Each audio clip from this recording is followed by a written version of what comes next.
It's William Westhopper from the real DCCarGuy, and we're here on the very last day of the 2023 Washington, D.C. Auto Show.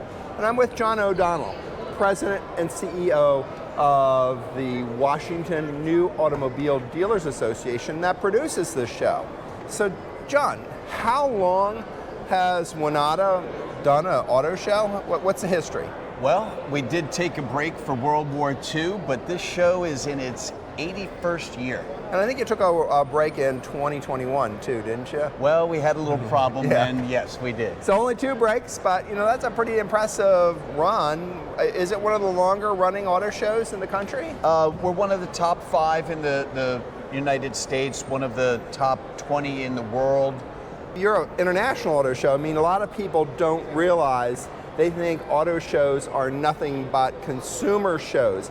There's a lot that goes on here at the Washington, D.C. Auto Show that's not just all the people we're seeing here on a Sunday afternoon. There are senators that come, major decision makers in government. That positioned to be the public policy show for the U.S. and globally as well. That's our niche. Right.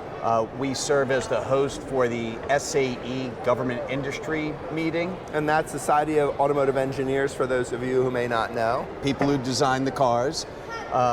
We also serve as the host for the General Services Administration Fleet Buyers. So the federal government has about 600,000 vehicles that they want to electrify, and we get the opportunity as consumers to see all the same product and technology and safety advancements that the government regulators get to see, because the manufacturers want to showcase that to influence regulations.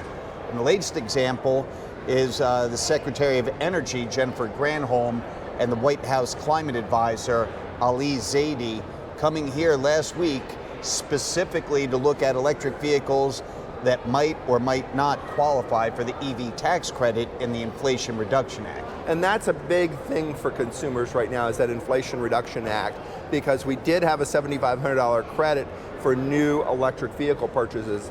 But that sort of got redone, but it really didn't get redone, but nobody quite understands it. But because of your event, hopefully that helps the government as well as some of the regulators come to grips, so it'll clear it out a little bit. So originally, what did we do as a nation? We said we should get behind electric vehicles, and we gave out a $7,500 EV tax credit. The problem is, who got that? Essentially wealthy people who are buying a 3rd, 4th, or 5th car. That was never really the intent. The latest round of EV tax credits have a series of restrictions about who is eligible, with the idea of getting the money into the working family's hands. They want this benefit to go to people who are here. Well, and when you talk about working families, there are a lot of families here. I mean, definitely we saw a lot of father-son, mother-son, mother-daughter bonding, family bonding going on here. You know, it's a great thing for the kids to come out, to the family to come out. It's a family event. It's not expensive to come here. What is it, 12 bucks for a ticket or something? 15 for an adult on the weekend, but yeah. 12 during the week. 12 during the week. So, I mean, it's really not that bad. You can bring a family here for, you know, and go out for a pizza or something for under $100, which is really nice. As opposed to a baseball game, you're paying $500-600 bucks. We're not here to make money off of the consumer. We're here to showcase vehicles that everybody can purchase. This is a mass market event, although we do have quite a few exotic vehicles, with Bentley and Lamborghini choosing this show to make some reveals this year, which is wonderful. And what I heard when I was giving the VIP tours this year, a lot of consumers were coming here to make buying decisions. This was their spot, because there was not a salesman that was pressuring them. They were looking at several vehicles. Did mom feel comfortable in this? Did dad feel comfortable in this? And they were making that final buying decision. And they were missing some brands here.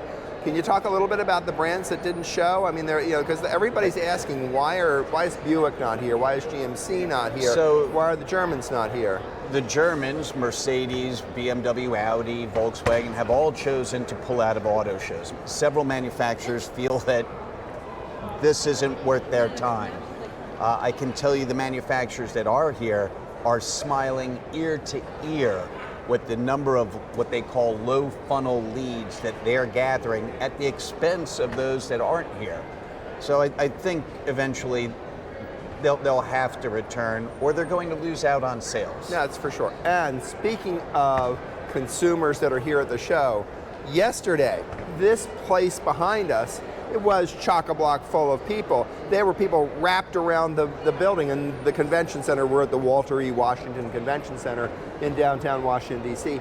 You know, this place is huge. There are a lot of people here. Again, everybody was having a good time, a good experience, but we do have to keep safety in mind. Right, absolutely.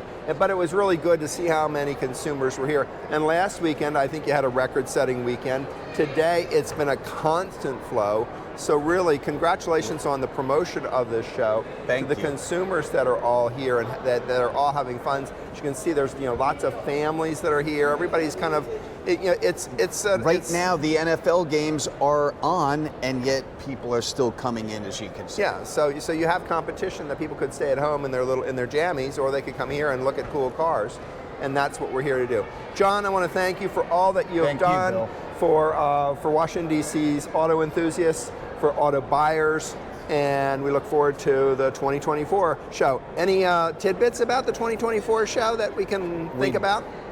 About 2 hours ago, we were having a brainstorming session, and we've got some good ideas, but you'll have to come down to see them.